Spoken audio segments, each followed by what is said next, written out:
नमस्कार। अभी कुछ दिवस पूर्व हम लोगों ने सनातन संस्कृति के उद्धारक भगवान आदि शंकराचार्य की जयंती मनाई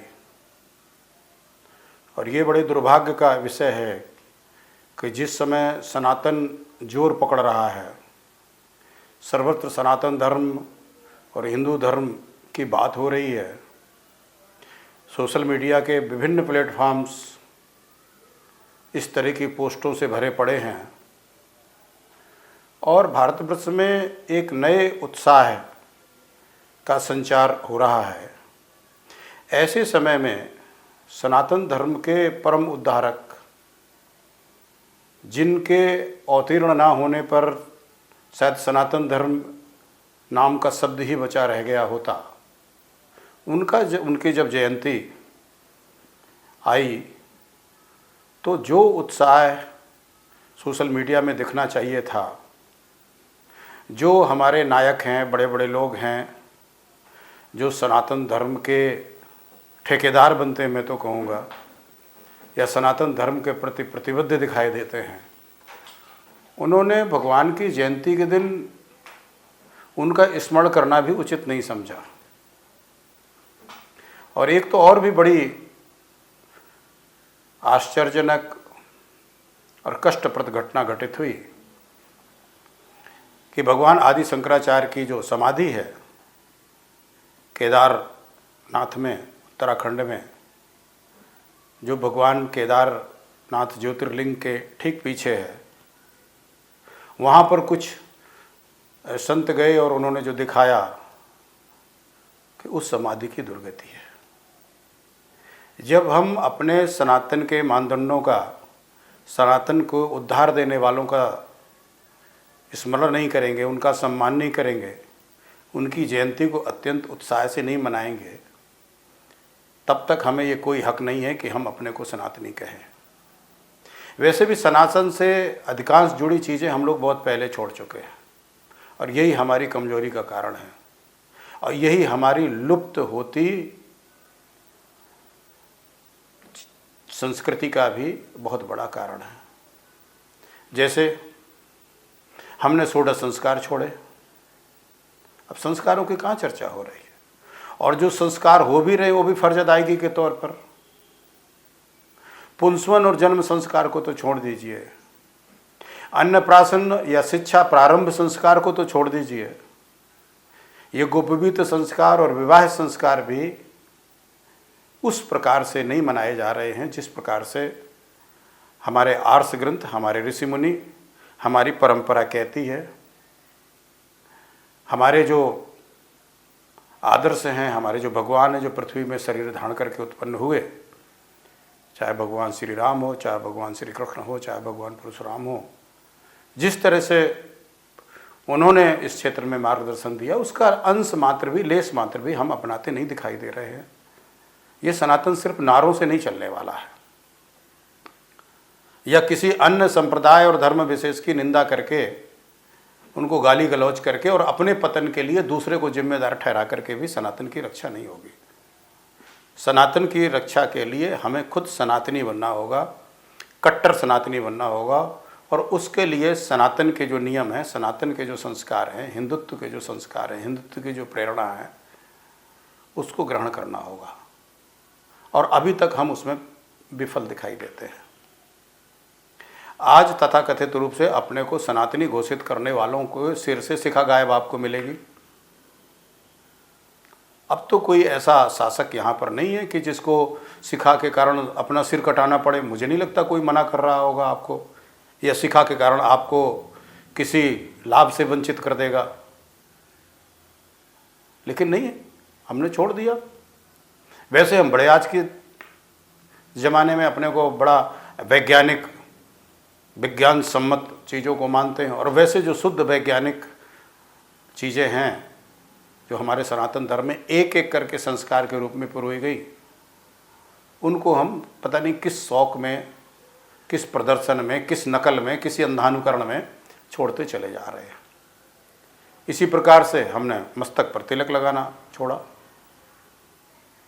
तिलक हर सनातनी की पहचान होती थी और विभिन्न संप्रदायों के अनुसार विभिन्न प्रकार के मतों के अनुयायी, कोई शक्ति की पूजा कर रहा है, कोई स्मार्थ है, कोई वैष्णव है, कोई शैव है, इसका भी उससे कोई इन प्रतीकों से उसकी पहचान होती थी और समग्र रूप से हम सब सनातनी हैं, इसकी पहचान होती थी। वो भी हमने छोड़ दिया और यज्ञोपवीत तो हम छोड़ ही दिए और कुछ तथाकथित ठेकेदारों ने कह दिया कि एक समाज विशेष के लिए यज्ञोपवीत नहीं होना चाहिए, जबकि शास्त्र में इस तरह की कहीं कोई बात नहीं पाई जाती है। बाद में परवर्ती ग्रंथों में, और जैसा मैंने कहा कि गुलामी के दिनों में हमारी संस्कृति को कमज़ोर करने के लिए जो अभियान चलाए गए, उसके तहत कुछ इस तरह के, कुछ स्मृतियों में, कुछ ग्रंथों में इस तरह के श्लोक ले आए और श्लोक भी बिना सोचे समझे हमने अपने आप अपने को ओढ़ लिया कि साहब हम ब्राह्मण हैं, हम क्षत्रिय हैं, हम वैश्य हैं, हम शूद्र हैं। जन्म के आधार पर ही हमने अपनी जाति का निश्चय कर लिया। कर्म का कोई महत्व रही नहीं गया किसी प्रकार से, और उस आधार पर सिर्फ फायदे के लिए। वैसे तो हम सबके सिर पर बैठना चाहते हैं और वैसे हम अपने को निम्न जाति का घोषित कर देते हैं, और इच्छा हमारी जो तथाकथित रूप से जिस वर्ण और जाति व्यवस्था को हम ओढ़े हुए बैठे हैं और फायदे के लिए बार बार अपने गले में सर्टिफिकेट लटकाते हैं, उसी वर्ण और जाति व्यवस्था में जिन्हें हम उच्च वर्ण और उच्च जाति की व्यवस्था कहते हैं, उनके सिर पर भी बैठना चाहते हैं। ये अजीब विडंबना है। इन विषयों पर कभी आगे चर्चा होगी। आज हम लोग भगवान आदि शंकराचार्य के विषय में कुछ चर्चा करने के लिए यहाँ पर बैठे हैं कि उस समय यानी करीब 5000 ईसा पूर्व,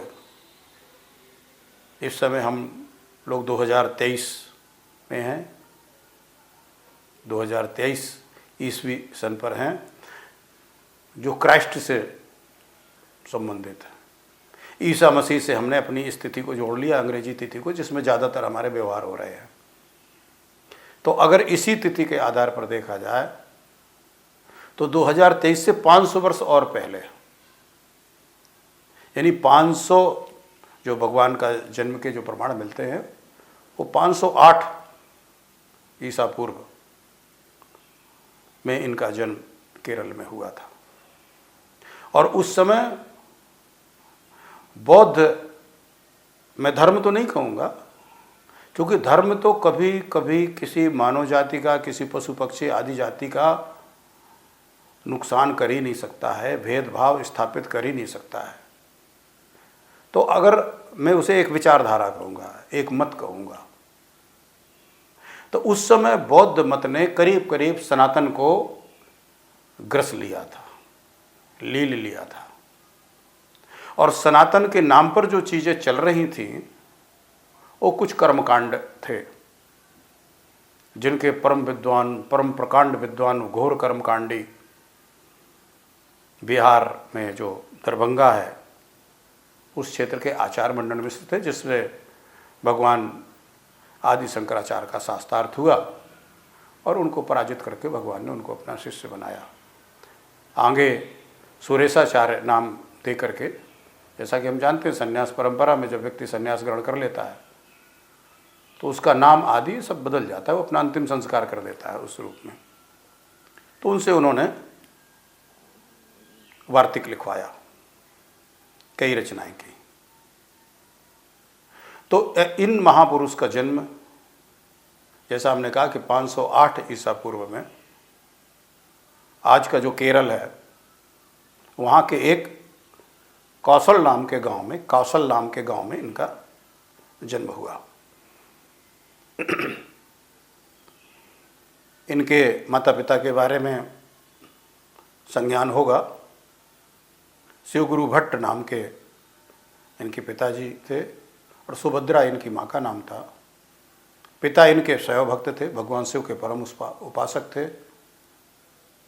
और बहुत समय तक जब इनको कोई संतान नहीं हुई तो इन्होंने भगवान शिव की आराधना की।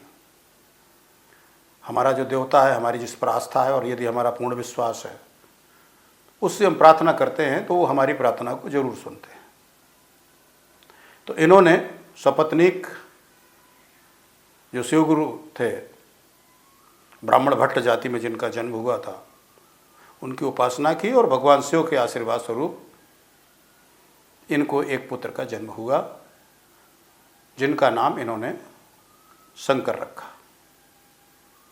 ये हमारी बड़ी श्रेष्ठ परंपरा सनातन धर्म की रही है। अब तो ऐसे ऐसे नाम रखे जा रहे हैं कि जिसका भगवान मालिक है। डिक्शनरी से देख करके नाम रख रहे हैं, गूगल बाबा से पूछ करके नाम रख रहे हैं लोग। उस जो हमारी प्राचीन परंपरा थी उसमें आदर्श पुरुषों के, भक्त के नाम पर, सेवक के नाम पर, अनुयायी के नाम पर या उनके स्वयं के नाम पर नाम रखे जाते थे। कोई शिवचरण होता था, कोई शिवदास होता था, कोई शिवगुरु होता था, कोई सिर्फ महादेव होता था, कोई रामदास होता था, कोई राम सेवक होता था, कोई राम कृपाल होता था, कोई राम प्रसाद होता था, कोई कृष्ण गोपाल होता था, कोई कृष्ण दयाल होता था, कोई कृष्ण पाल होता था। हमारे आदर्श तो सनातन के यही हैं। तो हम चाहते थे कि हमारी जो संतान है वो भी कुछ इन्हीं के अनुरूप चले, इन्हीं की भक्त बने, इन्हीं के सेवक बने, इन्हीं के मार्ग का अनुगमन करे। लेकिन अब जो नाम रखे जा रहे हैं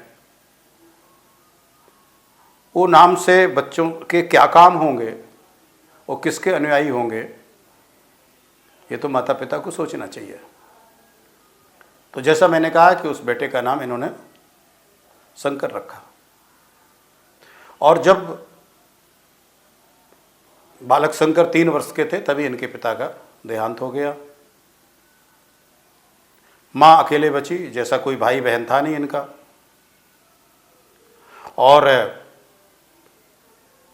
बचपन में ही यानी 4 वर्ष की उम्र में इनको संपूर्ण वेद और जो हमारे आर्ष ग्रंथ हैं, शास्त्र पुराण आदि, बालक को कंठस्थ हो गए। हमारे यहाँ पुनर्जन्म की अवधारणा है और हम मानते हैं कि पुनर्जन्म के जो कर्म हैं हमारे पिछले जन्मों के, जिनका हम भोग नहीं किए हैं, वो प्रारब्ध के रूप में हमारे साथ आगे आ जाते हैं, वो जीन ट्रांसफ़र हो जाते हैं।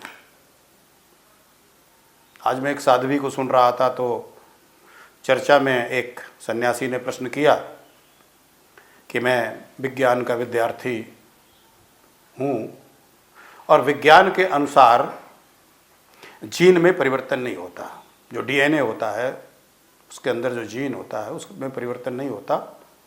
तो उनका ये कहना था कि ये कैसे हो सकता है, जो 84 लाख योनियों की बात है, तो मनुष्य तो हमेशा मनुष्य बनेगा, वो कैसे फिर कुत्ता बिल्ली, या जो जड़ भरत की कथा आती है कि जो ऋषभ देव के पुत्र थे, आप जानते हैं जैन धर्म के जो संस्थापक है वो भगवान ऋषभ देव हैं, बाद में महावीर स्वामी हुए तीर्थंकर। तो उस बालक ने कहा कि जब मनुष्य में मनुष्य का जीन पाया जा रहा है, मानव में मानव का जीन है, तो परिवर्तित होकर के कुत्ता बिल्ली या और कुछ कैसे बनेगा? ऐसा तो नहीं हो सकता। तो जो उनके मार्गदर्शिका थी, आचार्य थे, उन्होंने बताया कि ये संस्कार के रूप में परिवर्तित होता है और हम आत्मा की शक्ति से अपनी वर्तमान जीन में भी परिवर्तन कर सकते हैं।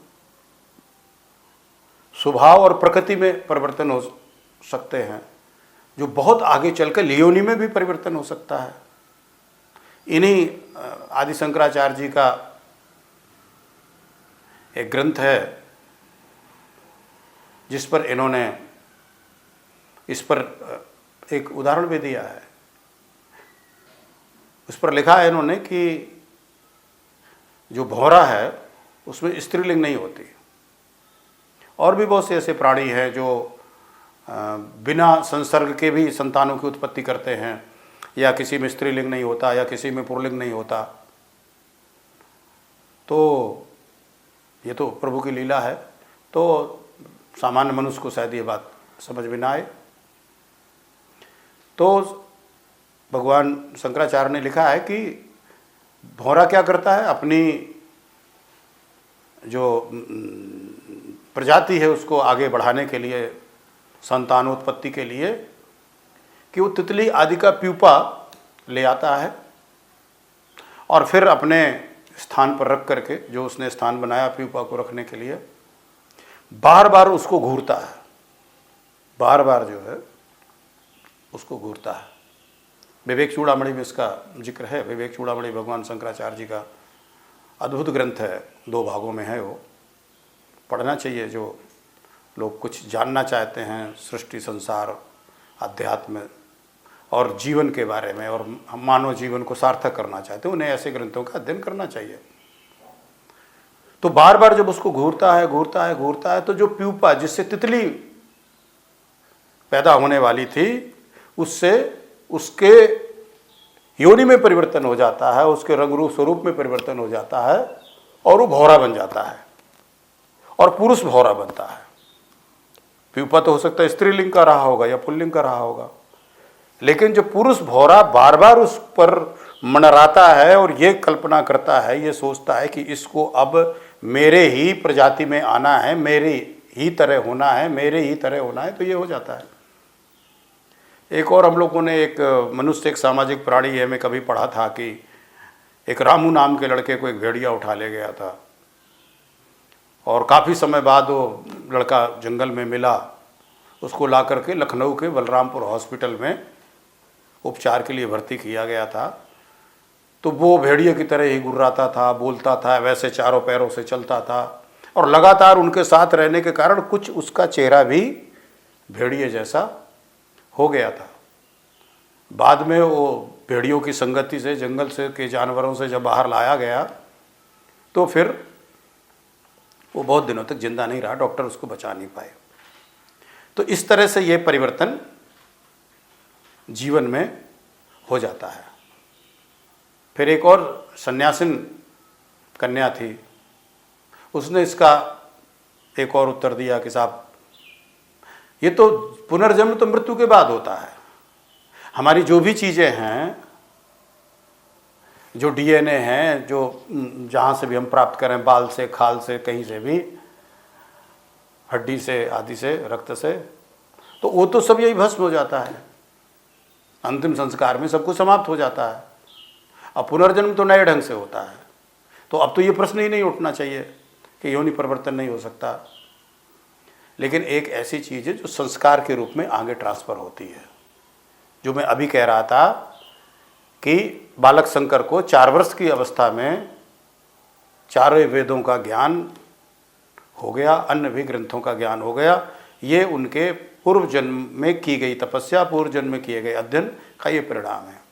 इसलिए हमारे यहाँ महापुरुष कहते हैं कि हमें गुणार्जन से, ध्यान साधना, योग, व्यायाम, तपस्या आदि जितनी चीज़ें हैं वो कभी नहीं छोड़नी है। वो ये नहीं कि साहब अब हमारे तो सारे काम समाप्त हो गए, हमारी नौकरी पूरी हो गई, बच्चों का शादी ब्याह कर दिया, घर मकान बन गया, सबके रहने खाने का इंतजाम कर दिया जितना करना था, अब हमें कुछ नहीं करना, अब हमें पढ़ने की क्या ज़रूरत है, अब हमें कुछ सीखने की क्या ज़रूरत है। नहीं, ये कार्य हमेशा सतत चलते रहना चाहिए, क्योंकि ये आगे जाके ट्रांसफ़र होगा। स्वामी विवेकानंद के साथ भी यही स्थिति थी, और भी कितने महापुरुष ऐसे हुए हैं जो बचपन में भी, जिनमें अत्यंत इस प्रकार की प्रतिभा दिखाई दी है।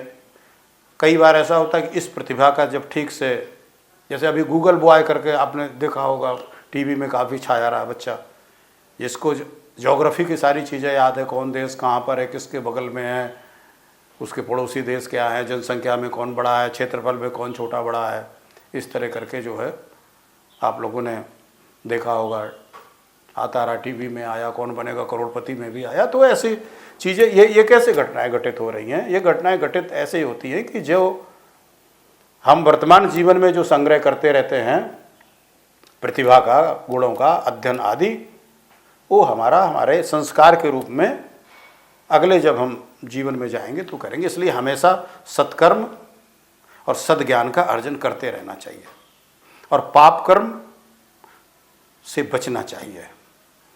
क्योंकि कई बार ये लगता है कि साहब हम तो कर बैठे, हमारा तो कुछ हुआ नहीं, हमने तो ये काम कर लिया, हमने तो ये पाप कर लिया, हमने तो उसका दिल दुखा दिया, हमने तो उससे चोरी कर ली, हमने तो उसको धोखा दे दिया, हमने तो उसका खा लिया, हमने तो उसको ठग लिया, और मैं तो बड़े मौज में हूँ, उसको बेवकूफ़ बना दिया मैंने, और मैंने ये चीज़ पा ली, मैंने वो चीज़ पा ली।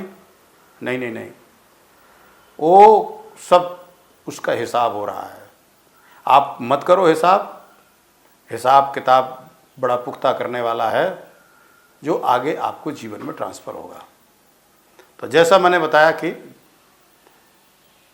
ये जो बालक शंकर था, ये प्रारंभ से ही इतने मेधावी और प्रतिभाशाली थे कि ये 6 वर्ष तक जाते जाते प्रकांड पंडित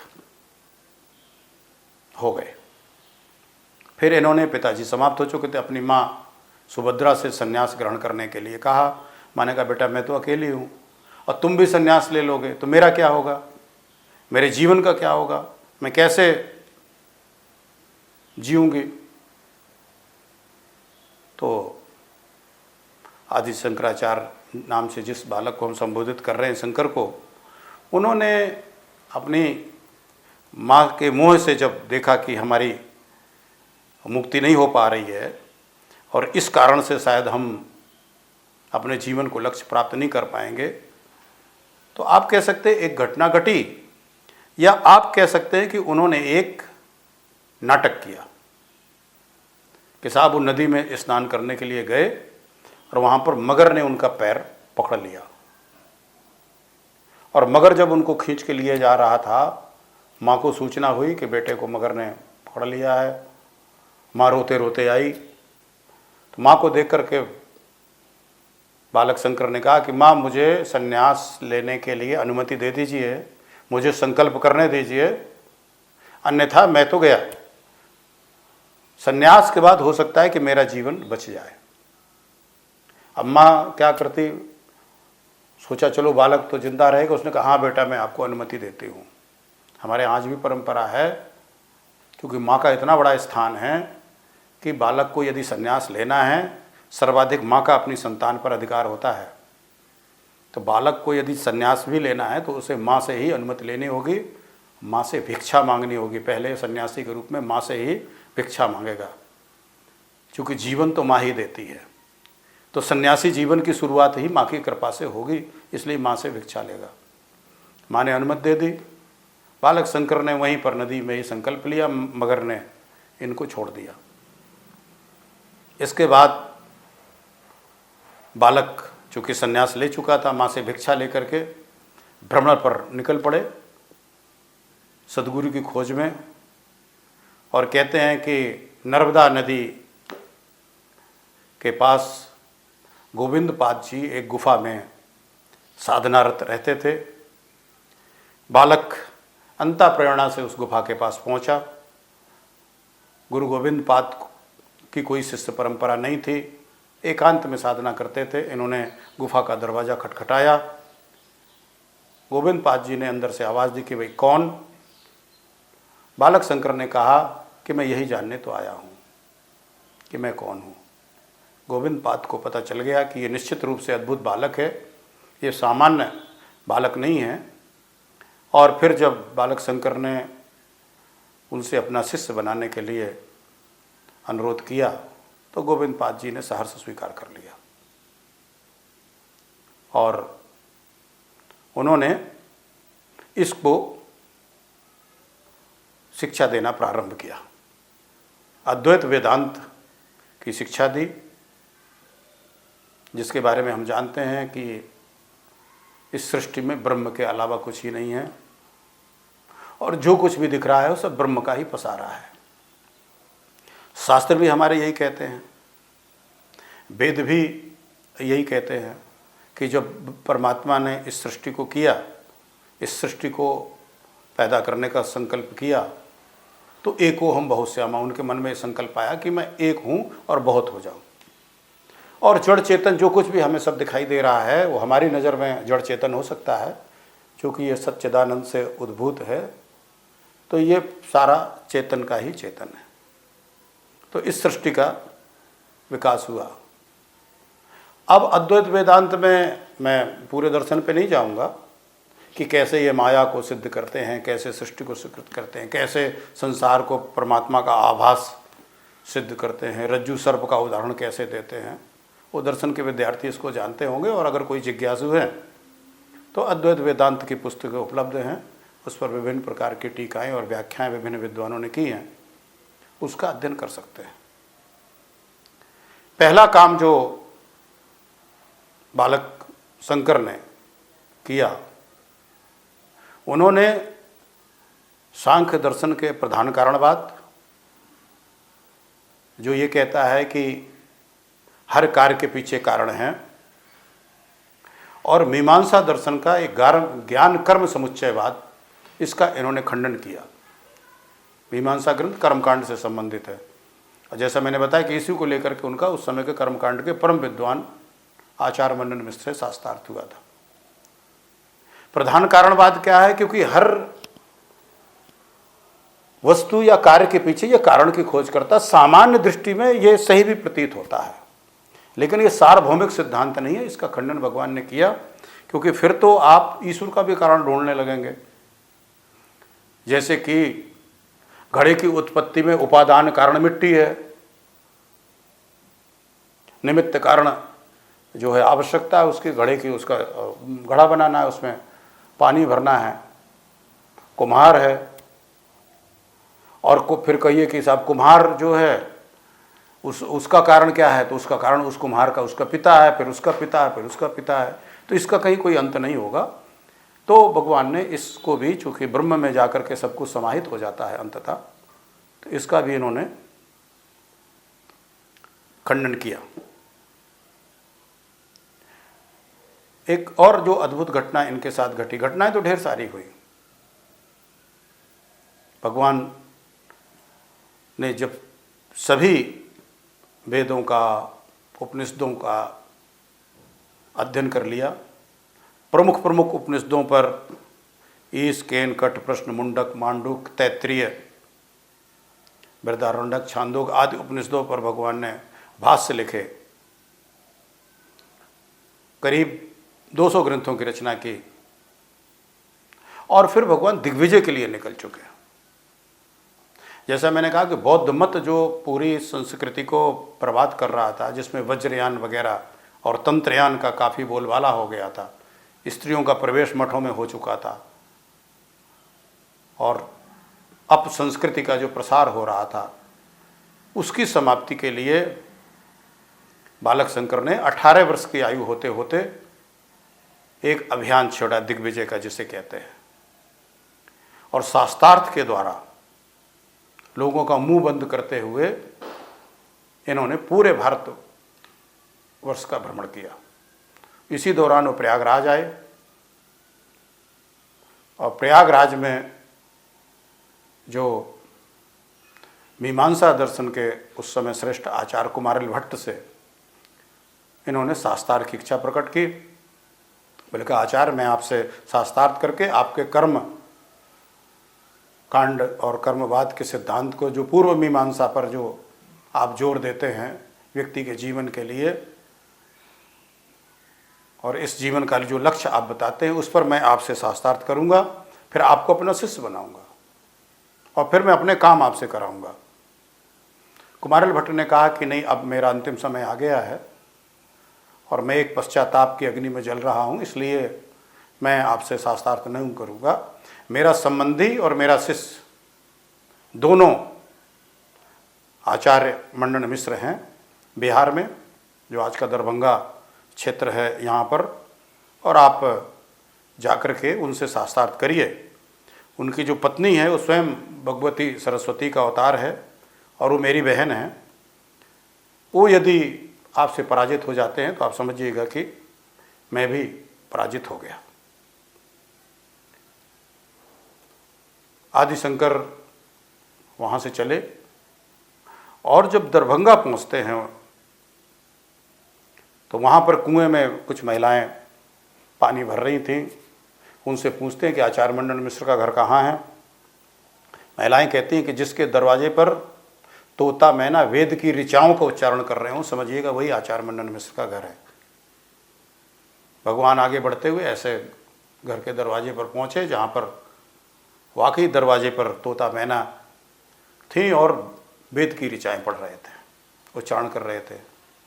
आप जानते हो कि ये पक्षी नकल करने में बड़े चतुर होते हैं, तो जो मंडन मिश्र के यहाँ वैदिक पाठ होते रहते थे उसको सुनते रहते थे, और सुनते सुनते तोता मैना भी इसका उच्चारण करने लगे थे। उन्होंने जाकर के, जो शिष्य थे, दरवाज़ा बंद था, उनसे अपना परिचय दिया कि मेरा नाम शंकर है, मैं गुरु गोविंद पाद का शिष्य हूँ, अद्वैत मत का प्रतिपादक हूँ, मैं ब्रह्म के अलावा किसी की सत्ता को नहीं मानता हूँ, और आपके जो गुरु आचार्य हैं मंडन मिश्र, उनसे शास्त्रार्थ की इच्छा लेकर के यहाँ उपस्थित हुआ हूँ, मैं उनको पराजित करूँगा। शिष्यों ने कहा कि नहीं, इस समय हमारे गुरुदेव अपने पिता का श्राद्ध कर रहे हैं और 3 दिवस तक वो किसी से नहीं मिलेंगे, आप अतिथिशाला में ठहरिए, इसके बाद जब वो बाहर निकलेंगे तो आप फिर अपना निवेदन करिएगा। भगवान ने कहा मैं यही सब कर्मकांड तो रोकने आया हूँ, इसलिए अब तो मेरा उनसे मिलना अत्यंत आवश्यक है। शिष्यों ने कहा कि नहीं, हम अपने गुरुदेव की आज्ञा का पालन करेंगे, हम उनकी आज्ञा को उल्लंघन नहीं कर सकते, उन्होंने हमें निर्देश दिया है, इसलिए कृपा करके आप अतिथिशाला में ठहरिए। शंकर अपनी शक्ति से, यौगिक शक्ति से, आकाश मार्ग से जाकर के आंगन में पहुंच गए। वहाँ इन्होंने देखा कि मंडन मिश्र जैमिनी और व्यास दोनों ऋषियों को बैठा करके श्राद्ध कर्म में रत हैं। इनको देखते ही मंडन मिश्र को बड़ा क्रोध आया। हम आप सब जानते हैं कि ऐसे कर्मकांडों के समय में सन्यासी का आना वर्जित है, अशुभ माना जाता है। तो इनको देख करके मंडन मिश्र को बड़ा क्रोध आया और उन्होंने कहा कुतो मुंडी, एक तरह से एक अपशब्द का प्रयोग किया। सभ्य व्यक्ति के लिए यही अपशब्द का प्रयोग है। आज तो पता नहीं कितनी कितनी गालियों का, कितने कितने अपशब्दों का आविष्कार धूर्त लोग कर चुके हैं किसी का दिल दुखाने के लिए। अत्यंत विनम्रता से भगवान शंकर ने उनको जवाब दिया कि भाई जहाँ से आप हैं वहीं से मैं भी हूँ। इस पर फिर कुछ मंडन मिश्र ने कटु शब्द प्रयोग करने चाहे तो जैमिनी और जो वेदव्यास जी बैठे थे उन्होंने उनको रोका और बोले कहा कि आप मर्यादा को उल्लंघन ना करें, एक तो ये सन्यासी हैं और आपके अतिथि हैं, ऐसी स्थिति में आपको इस तरह से वार्तालाप उचित नहीं है। मंडन मिश्र ने पूछा कि फिर आप किस निमित्त आए हैं। उन्होंने बताया कि भाई मैं आपसे शास्त्रार्थ करने आया हूँ, आपकी जो मान्यता है, आपके जो सिद्धांत है, आपका जो प्रतिपादन है कर्मकांड पर, मैं उसका खंडन करूँगा। आप पराजित होंगे तो आपको अपना शिष्य बनाऊँगा, आपको संन्यास ग्रहण कराऊँगा, फिर आपसे अपना काम कराऊँगा। आचार्य मंडन मिश्र ने कहा कि 3 दिवस बाद ही ये कार्य संभव होगा, मुझे पिता का श्राद्ध कर लेने दो। भगवान ने कहा मैं नहीं, यही सब तो मैं रोकने आया हूँ, मैं यही तो रोकना चाहता हूँ। आचार्य ने कहा जब आपको इतना शौक है विजयी होने का तो जाइए, आप विजयी हो गए, हमारा पीछा छोड़िए, मुझे अपना काम करने दो। मजबूर होकर के आचार्य शंकर 3 दिवस तक प्रतीक्षा किए और 3 दिवस बाद जब मंडन मिश्र जी अपने पिता का श्राद्ध कर्म समाप्त करके वापस आए तो शास्त्रार्थ प्रारंभ हुआ। प्रारंभ होने के पूर्व आचार्य मंडन मिश्र ने कहा कि आचार्य आप किसको निर्णायक बनाना चाहते हैं, हमारे आपके बीच में जो संवाद होगा उसका निर्णय कौन करेगा, कौन ये तय करेगा कि कौन विजयी हुआ और कौन पराजित हुआ। भगवान ने कहा कि मुझे पता है कि आपकी जो धर्मपत्नी है वो बहुत ही विदुषी हैं और हम दोनों के बीच में उनसे बेहतर निर्णायक कोई और नहीं हो सकता है, इसलिए आपकी धर्मपत्नी उभय भारती, जिसे लोग विद्या भारती भी कहते हैं, यही निर्णायक होगी। शास्त्रार्थ प्रारंभ हुआ। विद्या भारती जी ने दोनों के गले में एक एक माला पहना दी दोनों आचार्यों को और बोली गए आप लोग शास्त्रार्थ प्रारंभ करिए, मैं अतिथि के लिए भोजन आदि का प्रबंध और सारी व्यवस्थाएं गृहस्थी की करती हूँ और मेरा ध्यान आप लोगों के शास्त्रार्थ पर है। और मैंने और एक और प्रयोग किया है कि जिसके गले की माला सूख जाएगी वो इस शास्त्रार्थ में पराजित माना जाएगा। ये ध्यान रखें कि माला सूखने का कोई आकस्मिक कारण नहीं होगा। यहाँ ये ना कोई सोचे कि साहब वो तो माला कोई ना कोई सूखनी थी तो सूख गई होगी या सूख जाएगी। ये तो बहुत आसान सी, जब इतनी विद्वान विद्या भारती उभय भारती थी तो उन्होंने इस तरह का क्यों किया, इसमें कौन सी विद्वता है। तो ये रहस्य सबके समझ में नहीं आएगा।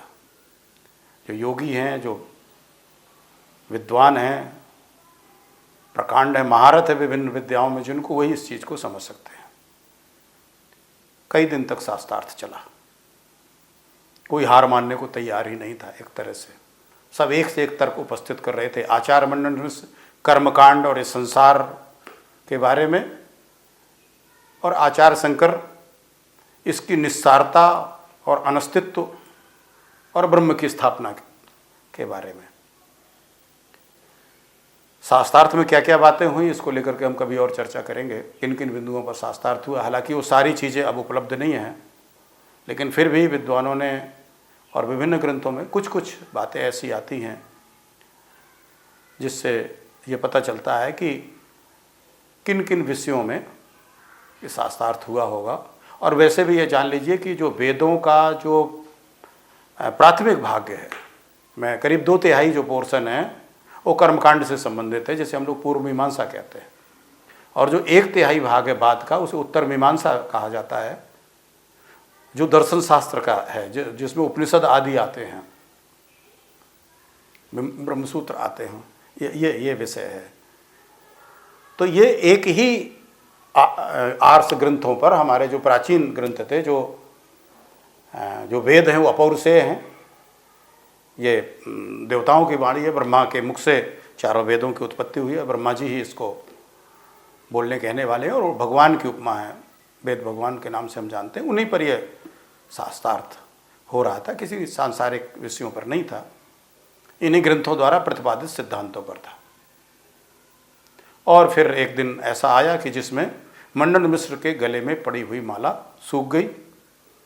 उनकी धर्मपत्नी ने मंडन मिश्र को पराजित घोषित किया, अपने पति को। आचार्य शंकर ने कहा कि अब मंडन मिश्र कि अब आप संन्यास ग्रहण करिए, मेरे शिष्य बनिए, जैसा कि शर्त में था। लेकिन विद्या भारती ने रोका, बोले कि अभी अर्धांगिनी तो मैं हूँ, ये तो मेरे पति हैं, ये तो अभी आधे हैं, आपने आधे व्यक्ति को पराजित किया है, इसके लिए आपको मुझसे भी शास्त्रार्थ करना पड़ेगा, और जब आप मुझे भी पराजित कर देंगे तब ये माना जाएगा कि पूर्ण रूप से मंडन मिश्र और उनके सिद्धांत की पराजय हुई। आचार्य शंकर ने कहा ठीक है देवी, आप भी आइए। और जब विद्या भारती जी ने शास्त्रार्थ प्रारंभ किया तो उन्होंने गृहस्थ जीवन और संतानोत्पत्ति आदि से संबंधित, वासना आदि से संबंधित प्रश्नों की झड़ी लगा दी। आचार्य शंकर विचलित होने लगे। मंडन मिश्र ने स्वयं अपनी पत्नी को समझाया कि देवी, आप सन्यासी से इस तरह का वार्तालाप करके मर्यादा को उल्लंघन नहीं करिए। उच्च कोटि की देखिए नैतिकता थी उस समय। पराजित पति जो स्वयं पराजित हो गए, मुंह की खा गए आचार्य शंकर से, जब वो देख रहे हैं कि उनकी पत्नी आचार्य शंकर को मौन रहने के लिए मजबूर करती जा रही है अपने तर्कों से, तो वो पति अपनी पत्नी को समझिए कि ललकारते हैं, समझाते हैं कि देवी इस तरह की वार्तालाप आप मत करिए, ये मर्यादा को उल्लंघन आप कर रही हैं, सन्यासी से इस तरह की बातें करके, इस तरह के प्रश्न करके, ऐसी चर्चा करके। देवी विद्या भारती ने कहा कि यदि मेरे इस प्रकार के प्रश्नों से इनके सन्यास को चोट पहुंच रही है तो इनका ब्रह्मचर्य अधूरा है। तब आचार्य शंकर ने कहा कि देवी, जिस विषय में आप प्रश्न कर रही हैं, जिस प्रकार के व्यवहारिक जीवन के बारे में जो आप प्रश्न कर रही हैं, वो जीवन मैंने नहीं जिया है। मैंने बचपन से ही संन्यास ग्रहण किया है, मैंने कोई वैवाहिक जीवन नहीं जिया है, इसलिए मैं आपके प्रश्नों का उत्तर देने में असमर्थ हूँ। उभय भारती ने कहा कि जो आपने जीवन जिया ही नहीं है, जिस चीज़ का आपके पास अनुभव ही नहीं है, उसको आप निस्सार और उसको खंडित आप कैसे कर सकते, उसकी आप उपेक्षा कैसे कर सकते हैं? आप मेरे पति को सन्यासी बनाने पर क्यों तुले हुए हैं, जब आपको उस जीवन के बारे में कुछ पता नहीं जो मेरे पति और हम लोग साथ में मिलकर के जी रहे हैं और उसकी अनुभूति कर रहे हैं। तो जिस सत्य से आप गुजरे नहीं, उस सत्य के बारे में आप कैसे कुछ उसको आप हे या ध्येय कैसे मान सकते हैं? आचार्य शंकर ने कहा आपकी बात सही है, आप मुझे समय दीजिए, 1 माह का समय दीजिए, मैं 1 माह के बाद आपके इन प्रश्नों के उत्तर लेकर के उपस्थित होऊंगा। सभा भंग हो गई। आचार्य शंकर वापस आए। उन्होंने अपने शिष्यों के से कहा कि देखिए मैं पर काया प्रवेश करूंगा, मुझे विद्या भारती जी के प्रश्नों का उत्तर देना है जो मैं इस शरीर और इस अनुभव के रहते नहीं दे सकता। मुझे किसी गृहस्थ व्यक्ति के शरीर में प्रवेश करना होगा और फिर ये अनुभव ग्रहण करने होंगे। हम ऐसे अवसर के तलाश में हैं और ईश्वर की कृपा से ऐसा अवसर तुरंत शीघ्र ही उपलब्ध हो गया। एक युवक जो सम्राट था, छोटा किसी राज्य का छोटा सा राजा था, उसकी मृत्यु हुई। जब ये लोग गुजर रहे थे उन्होंने देखा, आचार्य शंकर ने कहा बहुत अच्छा अवसर है, मैं इस व्यक्ति के शरीर में प्रवेश करता हूँ, तब तक आप लोग मेरे शरीर की सुरक्षा करिए ध्यान से, चूँकि मैं लौट के आऊँगा। एक गुफा में अपने शिष्यों, उनके अनुयायी तब तक काफ़ी हो चुके थे, पर उनको तो अत्यंत योग्य अनुयायी की आवश्यकता थी जो उनके कार्य को आगे बढ़ा सके, और ये कार्य मंडन मिश्र कर सकते थे, इसलिए वो मंडन मिश्र को अपने शिष्य बनाने पर आमादा थे। तो उन्होंने अपना शरीर एक गुफा में जा कर के इन्होंने शरीर छोड़ा और जा कर के वहाँ पर काया प्रवेश किया। ये विद्या हमारे बहुत से साधु संत जानते थे और एक सामान्य विद्या ये गढ़ी जाती थी, इसको बहुत श्रेष्ठ विद्या नहीं माना जाता था, इसकी बहुत प्रशंसा नहीं होती थी। ये गोरख संप्रदाय के जो संस्थापक मत्स्येंद्र नाथ जी थे, वो भी इस विद्या में पारंगत थे। उन्होंने भी एक बार अपना शरीर छोड़ करके दूसरे के शरीर में प्रवेश किया था। तो बहुत से ऐसे हमारे यहाँ संत महंत हुए हैं जो इस विद्या को अभी भी जानते हैं, उसका प्रयोग नहीं करते क्योंकि ये श्रेयकर नहीं होती है। लेकिन यहाँ जो शंकराचार्य जी करने जा रहे हैं वो एक बहुत बड़े सनातन के उद्धार के लिए और कल्याण के लिए संसार के ये कार्य कर रहे हैं। उन्होंने अपने शरीर को छोड़ा, उसके शरीर में प्रवेश कर गए। बड़ा हर्ष हुआ उस परिवार को, उस राजा को, उसके सैनिक सिपाहियों को, सबको बड़े प्रसन्न हुए, करे महाराज तो जिंदा हो गए। वापस आए।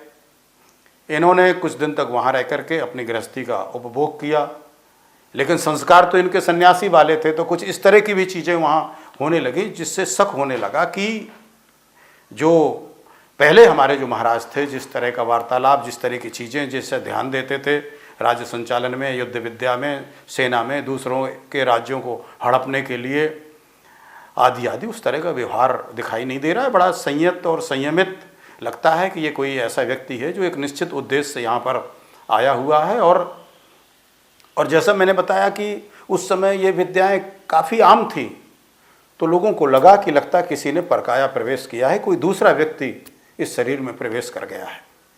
तो वहाँ के जो सेनापति थे उन्होंने ये आदेश दिया सैनिकों को, जरा आसपास खोजिए, देखिए कहीं कोई शरीर तो नहीं पड़ा हुआ है, और अगर शरीर पड़ा तो शरीर को नष्ट कर दीजिए जाकर के। ये सारी बातें तो राज घराने में हो रही थी, महाराज से यद्यपि अब छिपा करके ये बातें हो रही थी, लेकिन उनको पता चल रहा था कि क्या कार्य हो रहे हैं इस समय। तो तब तक आचार्य शंकर उन प्रश्नों का समाधान खोज चुके थे, वो अनुभव प्राप्त कर चुके थे जो देवी उभय भारती ने जो रखे थे। उन्होंने अपना शरीर छोड़ा और आकर के पुनः अपने शरीर पर प्रवेश कर गए, और इसके बाद फिर वहाँ पर वो गए और जाकर के उन्होंने कहा क्या, उन्होंने एक रचना की, एक ग्रंथ की रचना कर ली, और ग्रंथ जाकर के देवी विद्या भारती को सौंपा और बोलेगा देवी जो आपने प्रश्न किए थे, और भी उस जीवन से संबंधित आपके बहुत से प्रश्न हो सकते हैं आगे, उन सब का समाधान इस पुस्तक पे है, आप इसका अध्ययन कर लीजिए, आप इसको देख लीजिए। मैं अपनी वाणी से, चूँकि मैं सन्यासी शरीर में हूँ, मेरे मर्यादा, मेरे नियम ऐसा अनुमति नहीं देते हैं कि मैं उन सब चीज़ों का वाचन कर सकूं, आपके सामने चर्चा कर सकूं।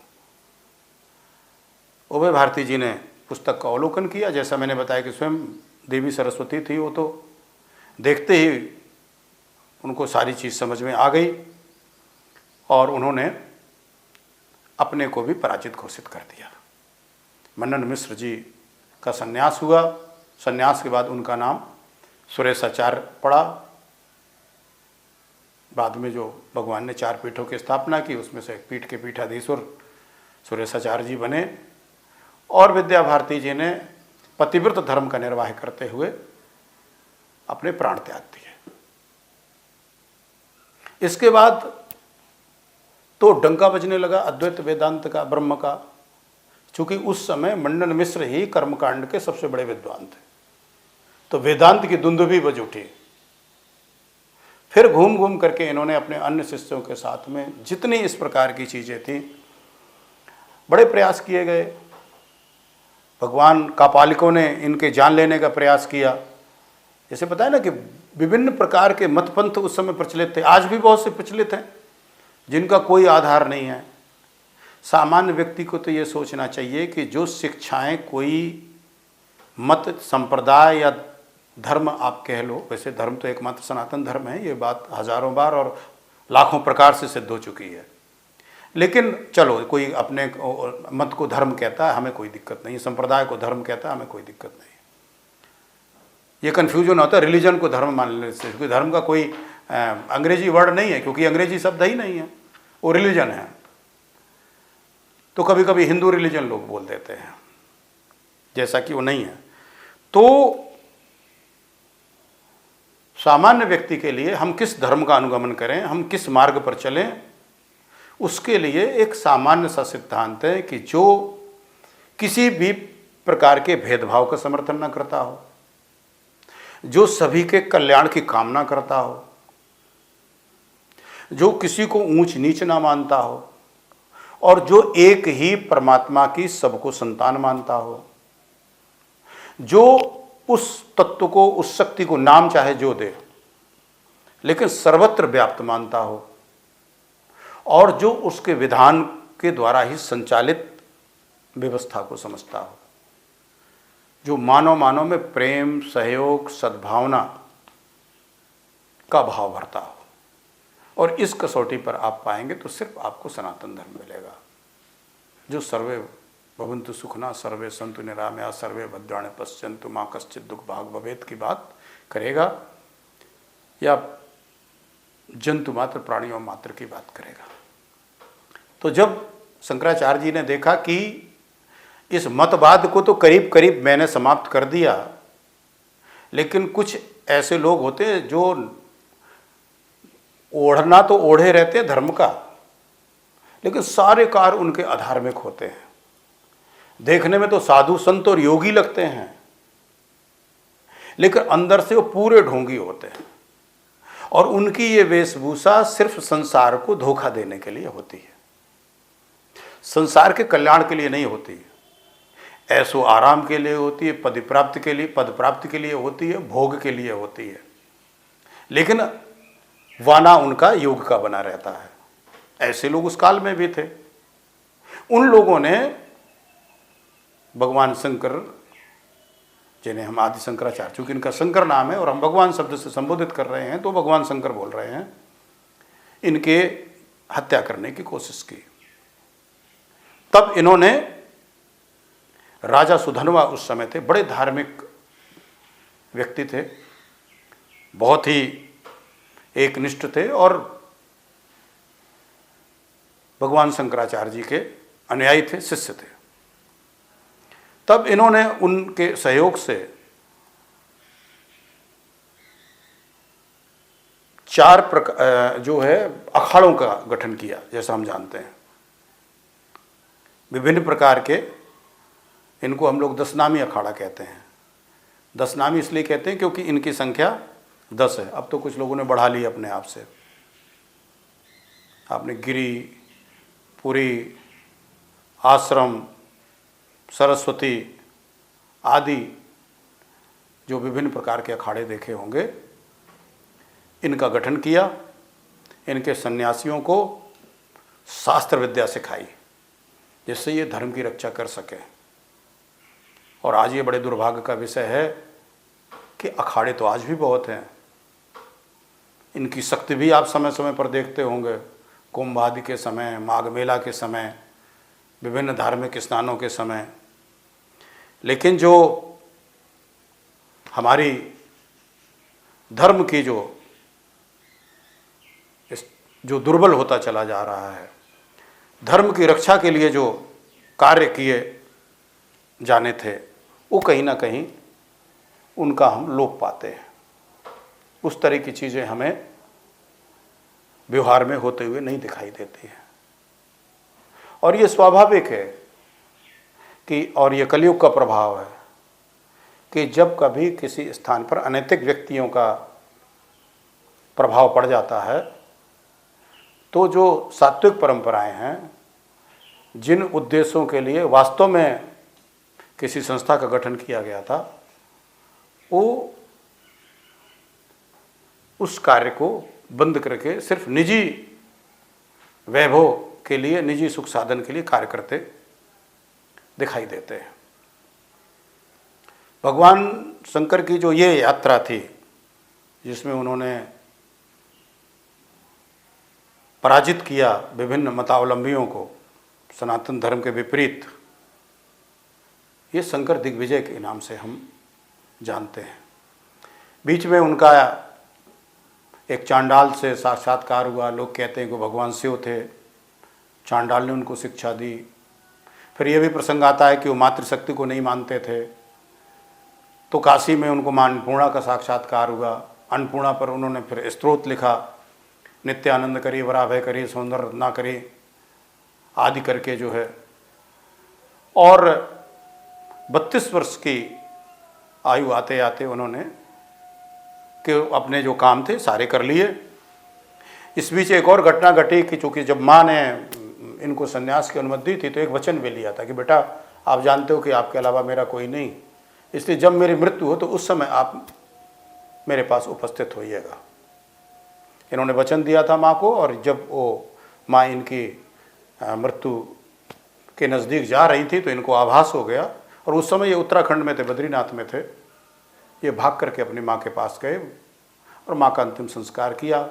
इसको जो उस समय का ढोंगी जो समाज था, जो हमेशा समाज में ऐसे कुछ लोग होते, उन्होंने कहा ये तो भ्रष्ट हो गया, सन्यासी तो कभी इस तरह के कार्यक्रम करते नहीं, इन्होंने माँ का संन्यास संस्कार कर दिया आदि कर दिया। कमियां ढूंढने में कुछ लोगों को बड़ा मज़ा आता है, ऐसे लोगों ने उस तरह की बातें की। बाद में ये फिर अपने कार्यों में प्रवृत्त हो गए। बड़े बड़े संपूर्ण तीर्थों, 12 ज्योतिर्लिंगों का इन्होंने उद्धार किया। बद्रीनाथ जी में आज जो हम मूर्ति देखते हैं, नारद कुंड से निकाल कर उस मूर्ति की स्थापना की, केदारनाथ जी की स्थापना की, और भारत के चारों कोनों में 4 मठों की स्थापना की। बद्रीनाथ जी में, उधर जाकर के आपका जगन्नाथपुरी में, इधर पश्चिम में आपका जो है, उत्तर में बद्रीनाथ जी में, पूरब में जगन्नाथपुरी में, और पश्चिम में द्वारिका में जाकर के 4 मठों का इन्होंने स्थापना की। जगन्नाथपुरी, द्वारिका, बद्रिकाश्रम, और दक्षिण में श्रृंगेरी में, जिसे हम शारदा पीठ कहते हैं, श्रृंगेरी में स्थापना की जाकर के, और दक्षिण के पुजारी को ले जाके उत्तर में बैठाया। यानी भारत को एक सूत्र में बांधने के लिए सिर्फ सांस्कृतिक दिग्विजय नहीं, एक तरह से भौगोलिक रूप से भी भारतवर्ष को एक सूत्र में बांधने के लिए भगवान ने प्रयास किया। और करीब 30 वर्ष की उम्र में भगवान का वो लोग धाम गमन हो गया। जैसा हमने कहा कि हमारे ग्रंथों में हमारे अवतारों के बारे में बाद के प्रवर्ती लोगों ने उनको कमतर सिद्ध करने के लिए तरह तरह की फालतू की बातें प्रवेश कराई, और उनकी प्राचीनता को भी कम किया। क्योंकि एक सामान्य व्यक्ति के अंदर जब प्राचीन कोई चीज़ देखता है ना, तो उसका विश्वास ज़्यादा बढ़ता है कि अच्छा अच्छा इतना पुराना है। जैसे अगर किसी की आयु भले ही किसी काम का वो आदमी ना रहा हो, लेकिन 100 वर्ष का हो गया, अरे 100 वर्ष के हो, अरे उनके पिताजी 100 वर्ष के हैं, अरे उनका वो तो 90 वर्ष के फिर भी चलते फिरते हैं। वो ये नहीं देखता कि उसने किया क्या, उसका क्या योगदान है अपने लिए, समाज के लिए, या संसार और राष्ट्र के लिए। तो ये इस तरह से भी हम अपने लोगों पे प्राचीन काल का होने के कारण गौरव न कर पाए। तो कुछ लोगों ने भगवान के जन्म को ईस्वी सन 788 के आसपास बता दिया और 820 में मृत्यु बता दिया। लेकिन ऐसा नहीं, जैसा हमने कहा कि इस संबंध में तो अनेकों प्रमाण, राजा सुधन्वा, क्योंकि वो समकालीन थे भगवान के और वो राजा थे, तो राजाओं के समय में तो शिलालेख आदि लिखने की परंपरा थी। और वर्तमान में जो हमारे जगन्नाथपुरी पीठ के जो परम पूज्य भगवान शंकराचार्य निश्चलानंद सरस्वती जी हैं, वो तो सप्रमाण इन सब चीज़ों को देते हैं। ऐसे कितने शिलालेख मिले हैं जो भगवान शंकराचार्य जी के जन्म को ईसा पूर्व 507-508 की तिथि में बताते हैं। तो संक्षेप में अगर मैं कहूँ, सार रूप अपनी बात को समाप्त करते हुए, तो वर्तमान में सनातन के नाम पर जो कुछ श्रेष्ठ परंपराएं, याद रखिए श्रेष्ठ परंपराएं हमारे पास शेष हैं, वो भगवान इन्हीं आदि शंकराचार्य जी की देन है। ऐसे अवसर पर यदि कृतज्ञ राष्ट्र, कृतज्ञ संस्कृति, कृतज्ञ धर्म, कृतज्ञ सनातनी उनका स्मरण नहीं करते हैं, उनका स्मरण तो प्रतिदिन और प्रतिक्षण होना चाहिए, तो निश्चित रूप से हम बहुत बड़े पाप के भागी होंगे। संपूर्ण सनातनियों को जो चाहते हैं कि सनातन की पुनः प्रतिष्ठा हो, राष्ट्र और विश्व का कल्याण हो, उनको चाहिए कि ऐसे महापुरुषों की जीवनियों को पढ़ें, उनके दिए हुए योगदानों का स्मरण करें, और ये सिर्फ एक दिन औपचारिकता के तौर पर उनके जन्मोत्सव और जयंती को मना करके अपने कर्तव्य की इतिश्री न समझें। नित्य प्रति प्रत्येक घर पर आदि शंकराचार्य जी का चित्र होना चाहिए, जिससे कि आने वाली पीढ़ी पूछे कि ये महात्मा कौन है, और हम अपने बच्चों को बता सकें कि बेटा 8 वर्ष की उम्र में संन्यास लेके 18 वर्ष तक पूरे भारत का भ्रमण करके, एक बार नहीं अनेक बार भारत का भ्रमण किया इन्होंने पूरे, और 4 पीठों की स्थापना करके सनातन धर्म को जिन्होंने एक सूत्र में बांधा, ये हमारे जगत गुरु भगवान आदि शंकराचार्य हैं। बच्चों को हम इसका परिचय दे सकें। और भी जो महापुरुष हैं, सबके चित्र अपने ड्राइंग रूम में लगाइए। माता पिता के तो लगा लेते हैं और वो पत कब तक लगे रहेंगे, लेकिन यही हमारे असली माता पिता हैं, यही हमारे भगवान हैं। ऐसे सारे महापुरुषों के चित्र सिर्फ मंदिर और धर्मशाला में नहीं सुशोभित होने चाहिए, हम अपने घर को मंदिर क्यों ना बनाएं। हमारे ड्राइंग रूम में इस तरह के देवों के चित्र हों, और इन देवों महापुरुषों से संबंधित हमारे पास कुछ बताने को हो अपनी आगे आने वाली पीढ़ी को। सब कुछ एकदम सही तो नहीं, बट फिर भी काफ़ी कुछ आप, अगर पुस्तकें आपको नहीं उपलब्ध हो पा रही, आचार्य गुरु श्रेष्ठ नहीं मिल पा रहे, तो आज सोशल मीडिया और गूगल से भी ये सब चीज़ें प्राप्त हो रही हैं, उनसे आप करें और अपने आगे आने वाली पीढ़ी को ट्रांसफ़र करें। और हम लोग फिर कल्पना करें कि कभी फिर हमारे बीच में कोई इसी तरह से आदिशंकर के, यद्यपि उनके शिष्य या उनकी परंपरा में आज भी हमारे जगत गुरु कार्य कर रहे हैं, इसमें कोई संदेह नहीं है।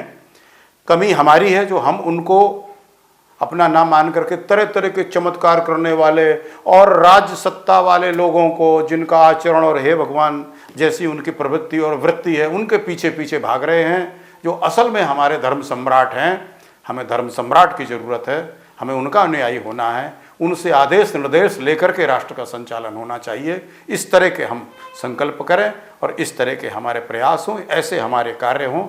इसी संकल्पना के साथ जय जय भगवान महादेव की, जय शिव शंकर।